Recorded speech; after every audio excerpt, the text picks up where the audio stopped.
Welcome to Ashwini Revanth YouTube channel. అందరూ దివాళీ బాగా celebrate చేశారా? మేమైతే బాగానే సెలబ్రేట్ చేసుకున్నాము. ఇంకా సేఫ్గా కూడా ఉండండి. ఇంకా దాని తర్వాత ఈ వీడియో వచ్చేసి దివాళీకి ముందు రోజు అంటే సండే రోజు అనమాట. నేను ఫస్ట్ ఫిష్ మొత్తం అంతా వాష్ చేసుకున్నాను. అందులో వాష్ చేయడానికి ఫస్ట్ నిమ్మకాయ ఉప్పు వేసి అలా ఒక 1 అవర్ ఉంచిన తర్వాత అందులోకి కొంచెం నేను జొన్న పిండి వేసి బాగా ఉప్పు మరి ఇంకొక నిమ్మకాయ వేసి బాగా వాష్ చేశాను. సో అలా చేయడం వల్ల ఫిష్ మొత్తం నీట్గా వైట్గా వచ్చేస్తుంది. దానికి ఉన్న డర్ట్ ఏదైతే ఉంటుందో అది మొత్తం వెళ్ళిపోతుంది. సో ఫిష్ అనేది అసలు స్మెల్ అనేది అసలు రాదు.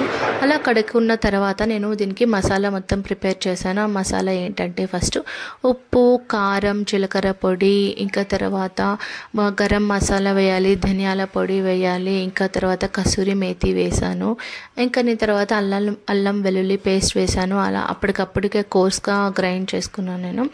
ఇంకా దాని తర్వాత అందులోకి కసూరి మేతి కూడా వేయాలి, కార్న్ఫ్లోర్ కూడా తీసుకోవాలి. ఇవంతా మసాలా మొత్తం, నిమ్మకాయ కూడా వేయాలి, ఇంకా ఆయిల్, ఇదంతా కూడా తీసేసుకొని అలా కలిపేసుకొని కొంచెం అలా టేస్ట్ చెక్ చేసుకున్న దాని తర్వాత ఫిష్ మొత్తం అంతా పట్టించేసి మనము దాన్ని ఒక 1 to 2 అవర్స్ అలా ఫ్రిడ్జ్లో పెట్టేసేయాలి. సో అందువల్ల ఏమవుతుందంటే బాగా మ్యారినేట్ అవ్వడం వల్ల మసాలా ఏవైతే ఉంటుందో అది మొత్తం ముక్కకంతా బాగా పడుతుంది. లేదంటే గిన చప్పగా అనిపిస్తుంది. ఇంకా ఫిష్ పీసెస్ కూడా అంతే, మరీ ఎక్కువ పెద్దగా కట్ చేయకూడదు. కొంచెం మీడియం సైజులో కట్ చేస్తే బాగుంటుంది.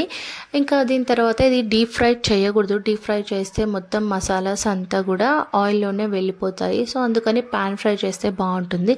ఫస్ట్ పాన్లో వచ్చేసి 2 to 3 స్పూన్స్ ఆయిల్ వేసుకున్న దాని తర్వాత నేను వేసాను ఇంకా కరివేపాకు వేసాను, పచ్చిమిరపకాయలు వేసి ఇవి రెండు కొంచెం అలా కొంచెం ఫ్రై చేసిన తర్వాత తీసేసి ఇంకా నేను వేసాను అందులోకి. తర్వాత ఫిష్ వేసాను. ఒక 2 పీస్గా నేను పెట్టి అలా ఫ్రై చేసుకున్నాను అనమాట. మొత్తం అన్నీ ఒకటేసారి వేయలేదు, ఎందుకంటే అన్నీ విరిగిపోతాయి అనేసి నేను ఒక 2 పీసెస్గా వేసాను. అలా పెట్టిన వెంటనే కొంతమంది కలిపెట్టేస్తూ ఉంటారు, మొత్తం తిప్పుతూ ఉంటారు. అలా తిప్పడం వల్ల ఏమవుతుందంటే మసాలా ఏదైతే ఉందో అది మొత్తం కిందనే అంటుకెళ్ళిపోతుంది, ఫిష్కి ఏం పట్టదు, మొత్తం ఆయిల్లోనే ఎండిపోతుంది. సో అందుకనే నేను కొంచెం సేపు అలా పెట్టేసి కొద్దిసేపు అలా సిమ్లో పెట్టి వదిలేసేయాలి. తర్వాత ఒక 2 to 3 మినిట్స్ సిమ్లో పెడితే చాలు. దాని తర్వాత కొంచెం మీడియంగా ఫ్లేమ్ పెంచేసుకొని మనము మూత తీసి కుక్ చేసుకుంటే ఫిష్ మొత్తం అంతా కూడా ఉడికిపోతుంది.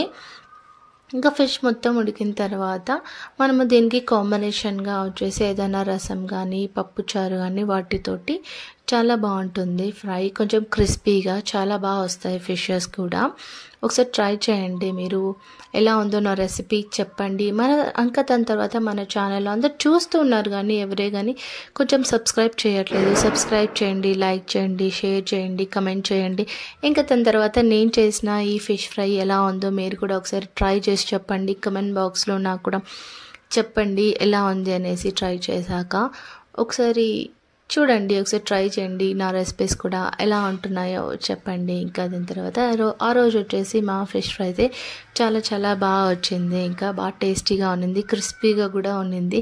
చూడండి ఒకసారి. కొంచెం నాకు ఇంకా కొత్త కదా, సో కొంచెం వీడియో పెట్టుకోవడానికి కొంచెం సరిగ్గా రాలేదు. మరి చెప్పండి ఎలా పెట్టి వీడియో షూట్ చేస్తే బాగా వస్తుంది అనేసి. సో ఇది ఇవాళకి మన వీడియో. లాస్ట్లో నేను కొన్ని ఫొటోస్ కూడా పెట్టాను, చూడండి ఎలా ఉంది అనేసి. సో లైక్ చేయండి, షేర్ చేయండి, కమెంట్ చేయండి. బాయ్ అందరికీ. బాయ్.